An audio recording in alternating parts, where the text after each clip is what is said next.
Lo que la gente necesita hoy es la verdad.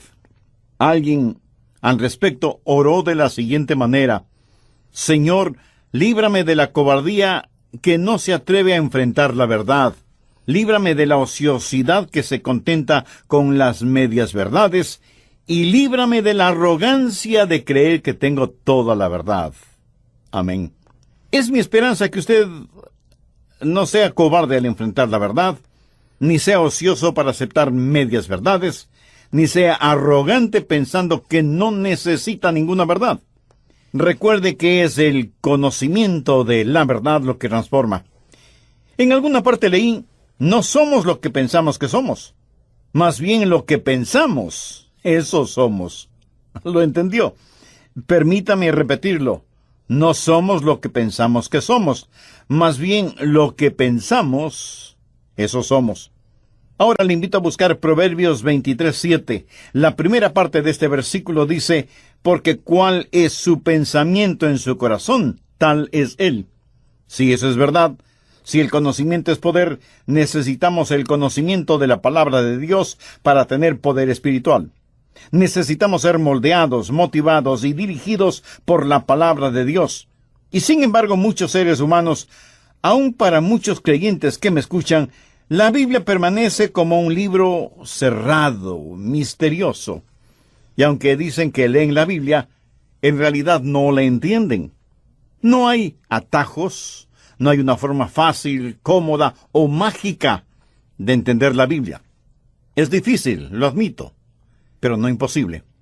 De hecho, es satisfactorio y desafiante saber cómo entender la palabra de Dios. El Salmo 119, que es el más extenso en toda la Biblia y es en realidad un acróstico que utiliza el alfabeto hebreo. Este salmo está dividido en 22 secciones o estrofas, y cada una de estas secciones empieza con cada una de las letras del alfabeto hebreo. Hay un orden lógico en este salmo, en el cual el salmista hace declaraciones acerca de la palabra de Dios para ayudarnos a entenderla. Quiero compartir con usted 3 cosas que, si las practica honesta y diligentemente, le aseguro que la palabra de Dios inflamará su corazón, su mente y su vida. Primero, usted debe apreciar las virtudes de la palabra de Dios. Si no lo hace así, no tendrá ningún deseo de conocerla o de aprenderla. Muchas personas no entienden el gran valor y virtud de la palabra de Dios. Usted debe realmente apreciar la palabra de Dios. ¿Y por qué debe apreciarla? Primero, porque es eterna. Veamos, por ejemplo, el verso 89 que dice: para siempre, oh Jehová, permanece tu palabra en los cielos. Mi amigo, la Biblia no es el libro del mes, ni el libro del año. La Biblia es el libro de todos los tiempos, de todas las edades. Es el libro que cambia. Es el libro que no cambia. Y no puede cambiar porque es la palabra de Dios. Veamos el verso 152. Hace mucho que he entendido tus testimonios, que para siempre lo has establecido. Y un poco más adelante en el verso 160, el salmista dice: la suma de tu palabra es verdad. La palabra de Dios tiene su origen en el cielo para beneficio de los habitantes de la tierra. Miles de años han pasado desde que la Biblia fue inspiradamente escrita. Los imperios se han levantado y han desaparecido del escenario del mundo. Las civilizaciones han experimentado cambios y recambios. La ciencia continúa empujando la frontera del conocimiento, y con todo la Biblia permanece. Hubo emperadores que decretaron la eliminación de la Biblia. Los agnósticos cínicamente se burlan de la Biblia, mientras que religiosos liberales remueven cielo y tierra tratando de eliminar los milagros de la Biblia.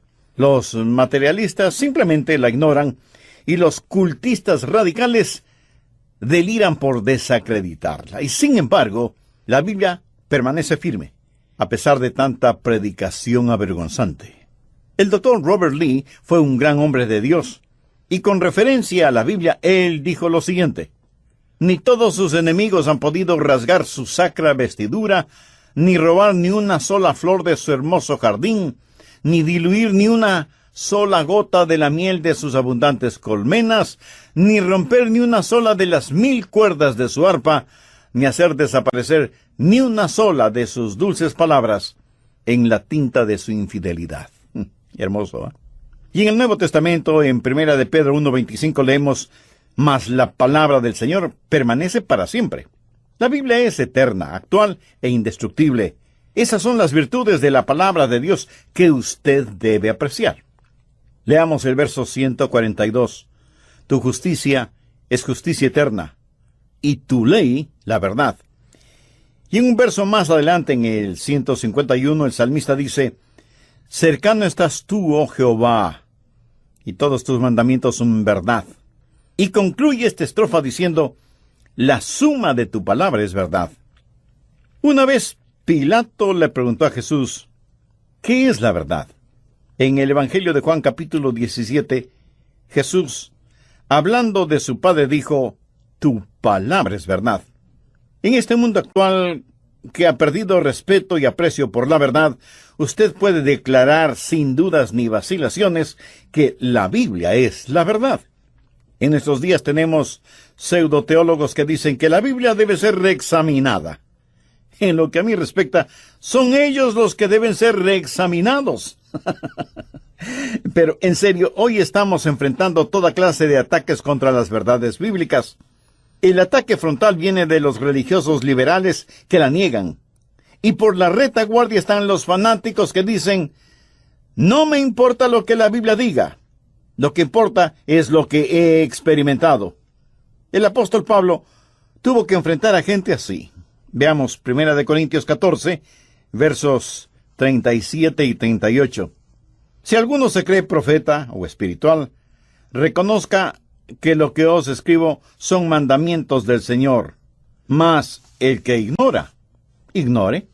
En Corinto hubo algunos que estuvieron metidos en un hocus pocus carismático y se volvieron fanáticos con el asunto de hablar en lenguas, profetizar, sanidades y visiones. Y Pablo trata de poner las cosas en orden. Y ellos le dijeron: hermano Pablo, queremos que sepas cuán espirituales somos. Tenemos el don de profecía. Y Pablo les contesta: pues si piensan que son profetas y por lo tanto espirituales, deben reconocer que lo que estoy diciendo es la palabra de Dios. Y luego creo que hay un poco de buen humor cuando dijo: mas si alguno ignora estas cosas, pues que siga siendo ignorante. Hay personas en estos días que quieren acomodar la Biblia a su experiencia personal. Y hay aquellas que, sin negar la Biblia necesariamente, tratan de reemplazarla o, según dicen, mejorarla con la psicología, la filosofía y los humanismos modernos. Como que si la Biblia no fuera lo suficientemente buena por sí misma. Si usted está buscando la verdad, la encontrará en la Biblia. Anote 2 de Timoteo 3:16. Toda la Escritura es inspirada por Dios. La palabra inspirada significa literalmente aliento, respiración. Por lo tanto, la palabra de Dios contiene el aliento mismo de Dios. ¿Qué es lo que usted está escuchando ahora mismo? Usted está escuchando lo que yo digo, las palabras que pronuncio. Podría decir que está escuchando mi aliento, mi respiración. Y la Biblia dice que toda la Escritura es el aliento de Dios. Veamos Mateo 4:4. Jesús le respondió a Satanás: escrito está, no solo de pan vivirá el hombre, mas de toda palabra que sale de la boca de Dios. Jesús se estaba refiriendo a las Escrituras. No es que Dios sopló sobre un libro que alguien escribió, sino que Dios es el autor de las Escrituras. Cierto, Él utilizó seres humanos como amanuenses o escribas: Isaías, Jeremías, los 4 evangelistas, Pedro, Pablo, etc. Todos ellos fueron la voz de Dios y escribieron lo que Dios les dijo que escribieran. Anote 1 de Pedro 1:21, porque nunca la profecía fue traída por voluntad humana, sino que los santos hombres de Dios hablaron siendo inspirados por el Espíritu Santo. Por lo tanto, la Biblia es la verdad, porque el Dios de la verdad no puede decir mentiras. En el Antiguo Testamento hay más de 3,800 frases como la palabra del Señor, o la palabra de Dios, o así dice el Señor. Si la Biblia no fuera la palabra de Dios, sería el más grande montón de mentiras sobre la tierra. Es pues la Biblia un libro eterno que contiene la verdad. Por lo tanto, debe ser un libro atesorado. Salmo 119:72. Mejor me es la ley de tu boca que millares de oro y plata. Me pregunto si eso es verdad para usted, pero permítame decirle lo que es cierto en mi caso. Si frente a mí pusieran todos los tesoros del mundo en un lado, y al otro lado pusieran la palabra de Dios y me dijeran, Adrián, puedes tener una de las dos cosas, pero no puedes tener ambas cosas. Tampoco puedes tener un poquito de aquí y otro poquito de allá. ¿Sabe? Yo no tendría que pensarlo ni un segundo, escogería la palabra de Dios. Salmo 119:103 dice, Cuán dulces son a mi paladar tus palabras, más que la miel a mi boca. Y el versículo 127 nos dice, Por eso he amado tus mandamientos más que el oro y más que oro muy puro. La Biblia es un libro que debe ser atesorado. Los santos y héroes tuvieron como almohada la palabra de Dios cuando tuvieron que caminar por las congeladas aguas del río de la muerte. Y los mártires que murieron por su testimonio por Jesucristo sostuvieron la bendita palabra de Dios contra sus pechos, mientras ardientes llamas reducían a ceniza sus cuerpos. La iglesia primitiva amó profundamente la palabra de Dios. Nunca se puso en duda su contenido, y muy poco se argumentaba sobre la misma. La palabra de Dios fue predicada, proclamada, diseminada como blanca y ardiente lava. Ellos la amaron, la vivieron, la practicaron, confiaron en ella y la obedecieron. ¿Sabe por qué la Biblia debe ser atesorada? La respuesta es algo que seguramente usted conoce o ha escuchado. Cristo me ama a mí, pues su palabra dice así. Eso es, Jesús le ama a usted, Jesús me ama a mí. Y esto no lo digo yo porque soy muy inteligente, sino porque la Biblia lo dice. Usted nunca tendrá una vida victoriosa como creyente si es que usted no tiene amor por la palabra de Dios, que es como un tesoro. Suponga que sabe que hay un tesoro enterrado en el jardín de su casa. Y si no tiene pico y pala para comenzar a cavar la tierra, correrá a la ferretería a comprar las herramientas que necesita. Mi amigo, la Biblia es el libro de los tesoros de Dios. Segundo, debe asimilar la vitalidad de la palabra de Dios. Estoy usando a propósito la palabra vitalidad porque significa estar vivo. La Biblia es un libro vivo. Anota Hebreos 4:12, porque la palabra de Dios es viva y eficaz. Ahora busque rápidamente Juan 6:63. Jesús está hablando y dice, las palabras que yo os he hablado son espíritu y son vida. ¿Lo ven? La Biblia es vibrante, está llena de vida. Por eso digo que no solo debe apreciarla, sino que también debe asimilarla. Usted no solo lee las recetas de cocina, sino que come lo que prepara, ¿verdad? ¿Cómo asimila la palabra de Dios? Anote estos 5 pasos. Primero, ore. Salmo 119:12. Bendito tú, oh Jehová, enséñame tus estatutos. ¿Alguna vez usted ha orado diciendo, Señor Dios, sé mi maestro? Pídale a Dios que le enseñe. Cuando usted ora por algo, ¿qué es lo que sucede? En primer lugar, sus ojos serán abiertos. Salmo 119:18 dice, abre mis ojos y miraré las maravillas de tu ley. Dios abrirá sus ojos espirituales. Usted tiene escamas sobre sus ojos hasta que Dios quite esas escamas y usted pueda leer su palabra. Usted puede tener una visión 20/20, pero Dios tiene que abrir sus ojos para que pueda usted mirar las estupendas cosas de su ley, la ley de Dios. En el capítulo 24 de Lucas, se relata que Jesús, después de su resurrección, estuvo caminando con 2 discípulos en el camino de Emaús, y hablaba con ellos acerca del Antiguo Testamento, la ley, los profetas. Ahora ponga atención a lo que dice Lucas 24:45. Entonces les abrió el entendimiento para que comprendiesen las Escrituras. ¿No le gustaría que Dios haga lo mismo con usted? Entonces ore, y sus ojos serán abiertos. En segundo lugar, su corazón será animado. Mire el verso 36. Inclina mi corazón a tus testimonios, y no a la avaricia. Si usted no tiene deseos por la palabra de Dios, ¿por qué no pedirle: oh Dios, inclina, mueve y anima mi corazón, abre mis ojos, Señor?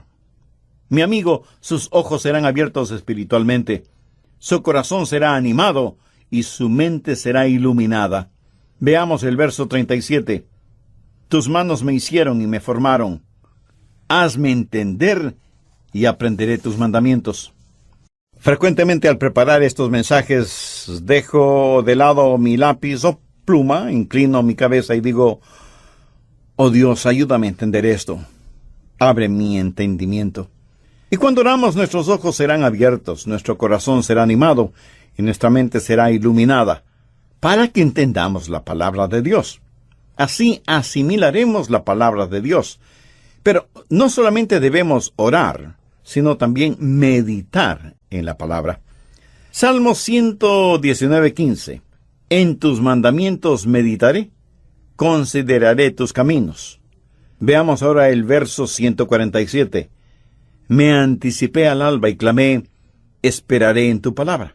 Eso quiere decir, me levanté muy temprano en la mañana y confié en tu palabra. Esto habla de su tiempo de quietud personal con Dios, de su tiempo íntimo devocional. Mira el verso 148. Se anticiparon mis ojos a las vigilias de la noche para meditar en tus mandatos. Mi amigo, esto requiere tiempo. Si tiene que levantarse una hora más temprano, hágalo. Si para meditar en la palabra de Dios tiene que irse a descansar una hora más tarde, pues hágalo. Y cuando esté orando y meditando, tenga a la mano un cuaderno de notas y lápiz y lea la Biblia y espere que Dios le diga algo y anótelo, para que no lo olvide. Recuerde que la tinta más débil es mejor que una buena memoria. Y si no lo hace así, eso es señal de que usted no espera recibir algo. Ore, abra su Biblia, medite en lo que lee, tome notas y esté listo para que Dios le hable por medio de su palabra. Y cuando lea la Biblia, use su santificado sentido común. No salte de un lado a otro al leerla. No empiece en la mitad de cualquier libro, o en la mitad de cualquier capítulo, o en la mitad de cualquier versículo. La Biblia tiene varias formas literarias: poesía, profecía, preceptos, promesas, proverbios. Ahora, si usted trata de convertir un proverbio en una promesa, perderá su religión. Los proverbios no son promesas. ¿Qué es un proverbio? Un proverbio es un principio general que usualmente se lo aplica para obtener mejores resultados. Por ejemplo, en el libro de Proverbios hay consejos para ser saludable, próspero y sabio. Y usted puede tener estas cosas y, sin embargo, ser atropellado por un vehículo. Así que deja de ser saludable. Y su riqueza desaparece en hospitales, médicos y medicinas, y su sabiduría no le sirvió de mucho, porque no miró a ambos lados de la calle antes de ser atropellado. Quiero que entienda lo siguiente: un proverbio es bueno, pero no trate de convertirlo en una promesa. Al leer la Biblia, pregúntese: ¿es esto un precepto? ¿O una poesía? ¿O un proverbio? ¿O una promesa?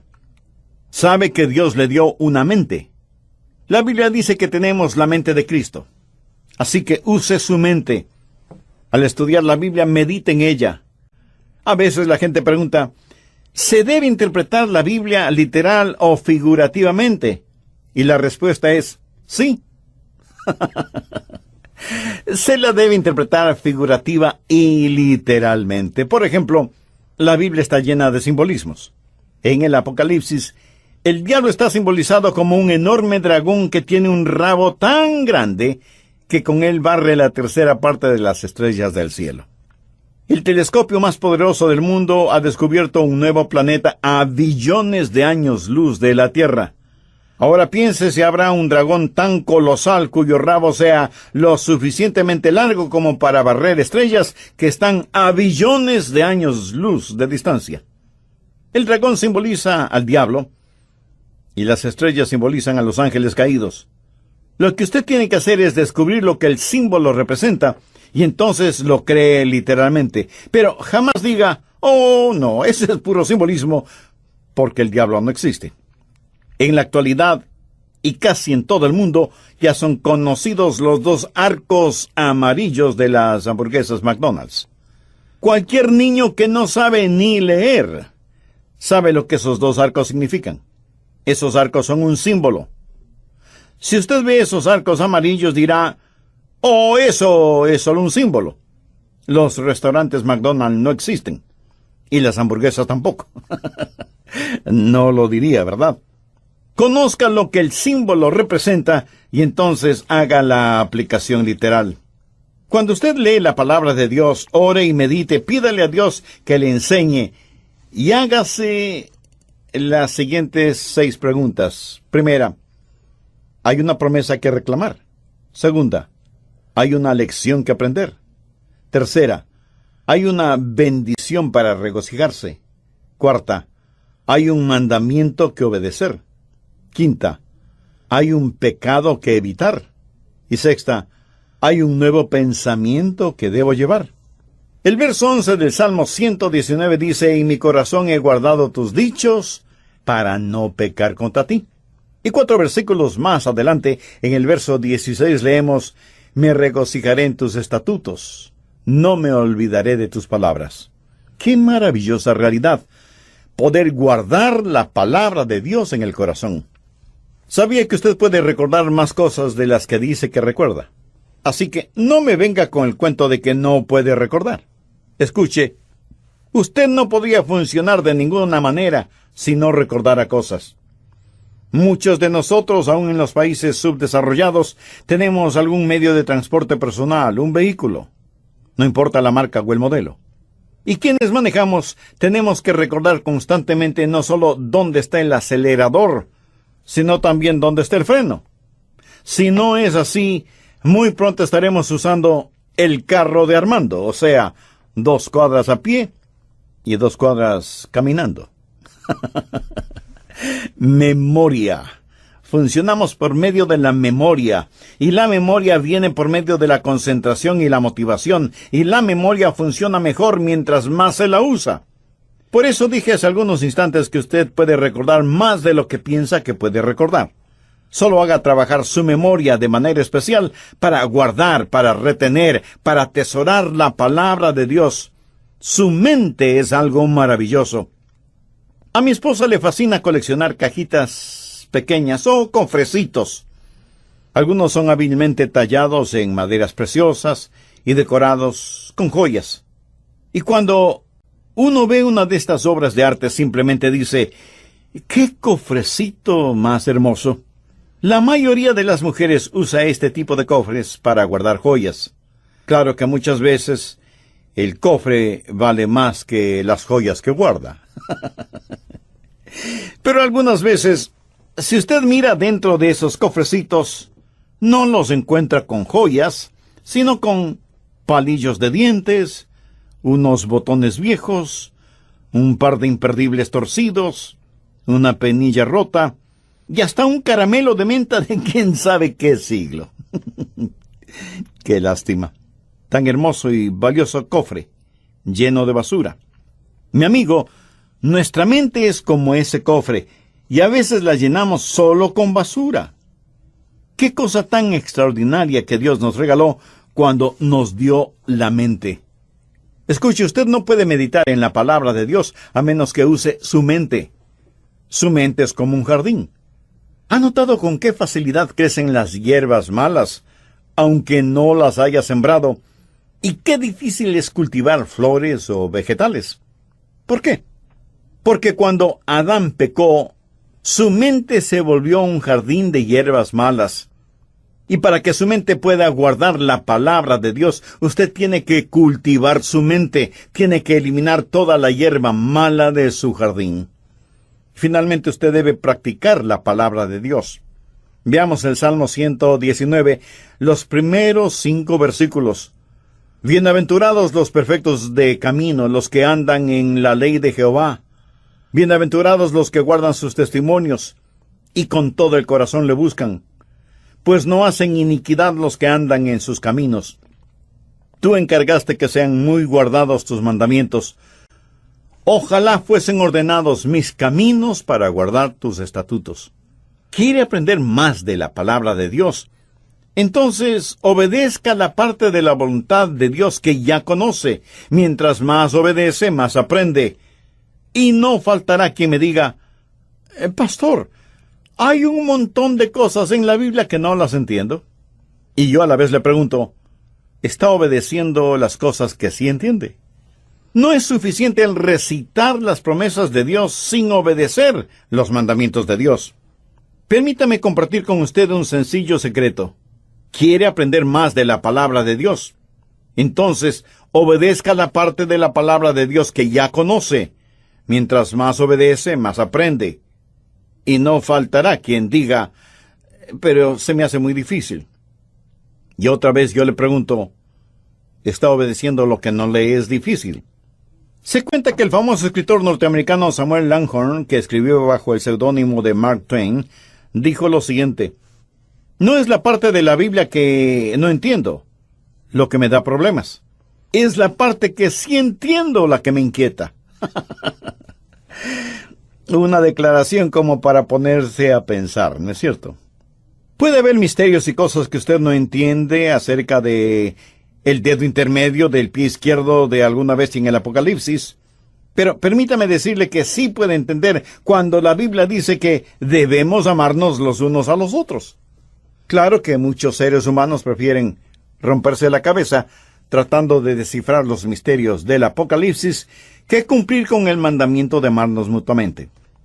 Es tan difícil el practicar lo segundo, o sea, el amor mutuo, como para preferir sepultarnos en lo primero, o sea, tratar de descifrar los misterios y los símbolos bíblicos. Usted puede entender cuando la Biblia da claros y específicos mandamientos. Si usted empieza a guardar la palabra de Dios, esa palabra se volverá real para usted, y cuando eso suceda, usted querrá proclamarla. Vea lo que dice el verso 13. Con mis labios he contado todos los juicios de tu boca. Y el salmista en el versículo 27 solicita, hazme entender el camino de tus mandamientos, para que medite en tus maravillas. Y no debemos dejar pasar por alto el convencimiento implícito en el verso 46. Hablaré de tus testimonios delante de los reyes, y no me avergonzaré. Ahora, este conocimiento que usted tiene debe ser transformador. Permítame darle el bosquejo de todo esto, aunque tengo la esperanza de que haya estado tomando notas durante todo este estudio bíblico.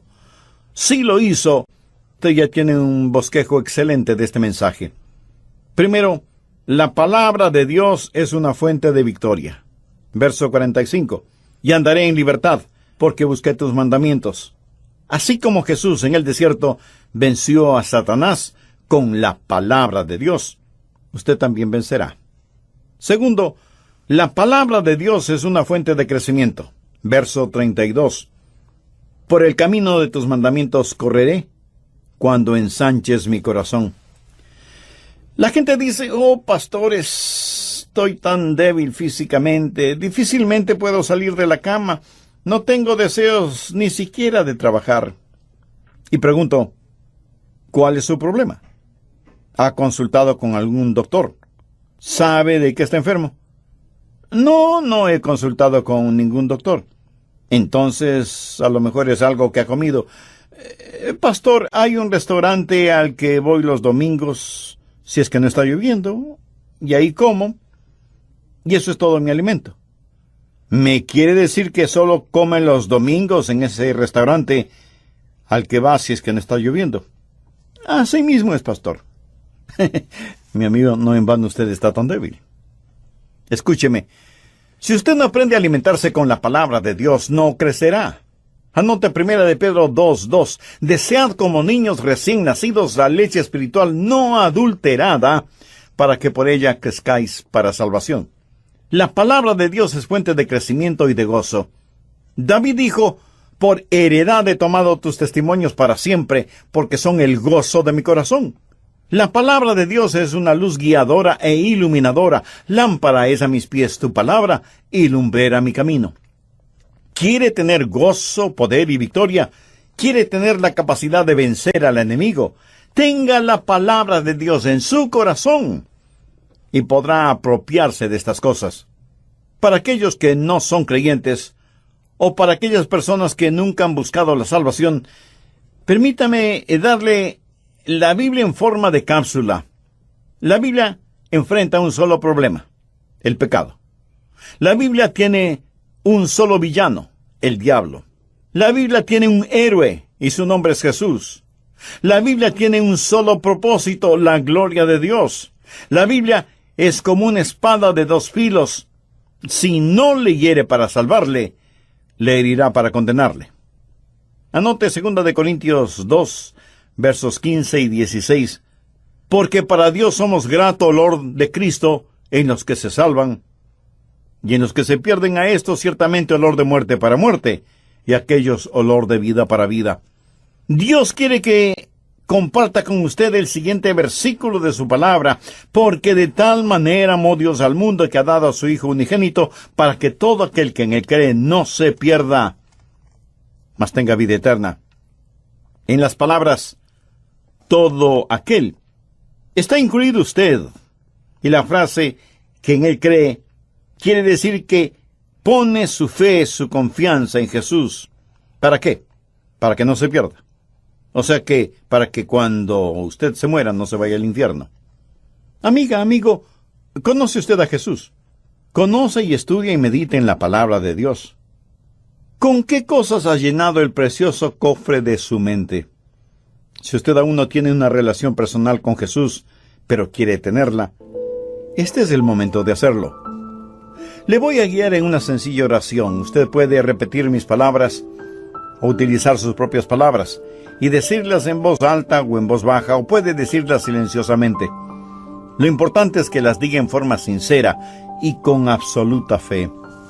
Querido Dios, reconozco que la lectura de tu palabra no ha sido mi fuerte hasta ahora, y menos aún la meditación en ella. Reconozco también que, siguiendo la tradición, he estado viviendo en un plano de religiosidad que nunca tocó espiritualmente mi vida. Hasta ahora no he querido tener una relación personal contigo. Pero este momento me acerco a ti en busca de tu perdón y misericordia. Quiero tener la guía y la iluminación de tu palabra en mi vida.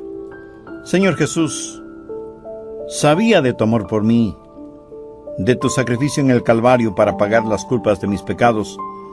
Sabía de tu muerte y resurrección, pero nunca hasta ahora había pensado en ti como mi Salvador y Señor. Hoy lo hago, y te invito a que vengas a morar en mi corazón y a tomar el control total de mi vida. Perdóname, límpiame, sáname y sálvame. Tú moriste por mí, y yo quiero vivir para ti para siempre, y para siempre, y para siempre, y para siempre.